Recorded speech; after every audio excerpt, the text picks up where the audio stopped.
இந்த தண்ணீர் ராசின்னு சொன்னா தண்ணீர் எனக்கு தட்டுப்பாடு இல்லாமல் கிடைக்குமா அப்படிங்கிறது தான் அந்த கேள்வி. அதை நீ ஜாதகத்தை பார்த்து எப்படி சார் சொல்றது அப்படின்னு சொல்லி கேட்டா, அவரவருடைய ஜாதகத்திலே அந்த சந்திரன் அப்படிங்கிறத ஒரு நீர் கிரகம்னு சொல்றோம் இல்லையா, அந்த சந்திரனுடைய பிளேஸ்மெண்ட்டை வச்சே சொல்லிடலாம். ஒரு சந்திரன் என்கின்ற கிரகமானது 6ஆம் பாவம் அல்லது 8ஆம் பாவம் அல்லது 12ஆம் பாவத்திலே ஒரு நீச்ச பலம் பெற்றிருந்தாலும் சரி, அல்லது பகை பலம் பெற்று அமர்ந்திருந்தாலும் சரி, அல்லது அசுப கோள்களோடு இணைந்திருந்தாலும் சரி, சூரியன் செவ்வாய் போன்ற ஒரு நெருப்பு கிரகங்களோடு இணைந்திருந்தாலும் அவர்களுக்கு அந்த நீர் ராசி என்பது குறைந்து விடுகிறது அப்படின்னு சொல்றார். அது கூட எந்த பாவத்திலே? 6, 8, 12 போன்ற பாவங்களிலே.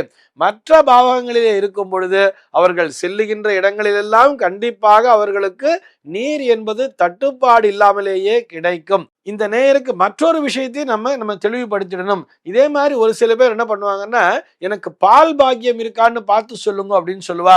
இந்த பால் பாக்கியம் என்று சொன்னால் என்ன அர்த்தம்னு சொன்னால், இந்த பசுமாடு அல்லது எருமை மாடு போன்ற அந்த கால்நடைகளை கொண்டு நான் பால் வியாபாரம் செய்யலாமா? என்னால் கால்நடைகளை நல்லபடியாக வளர்க்க முடியுமா? நான் ஒரு சில பேர் பார்த்தோம்னா இந்த மாடு வாங்கி வைக்கணும் ரொம்ப ஆசையா வாங்கி வைப்பா.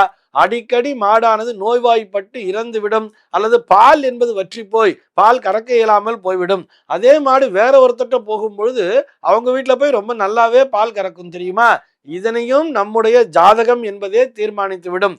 ஜாதகத்திலே சுக்கிரனுடைய பிளேஸ்மெண்ட், சுக்கிரன் மற்றும் சந்திரன் ஆகியவர்கள் நல்லபடியாக இருந்தாலே அவர்களுக்கு பால் பாக்கியம் என்பதும் இருக்கும்.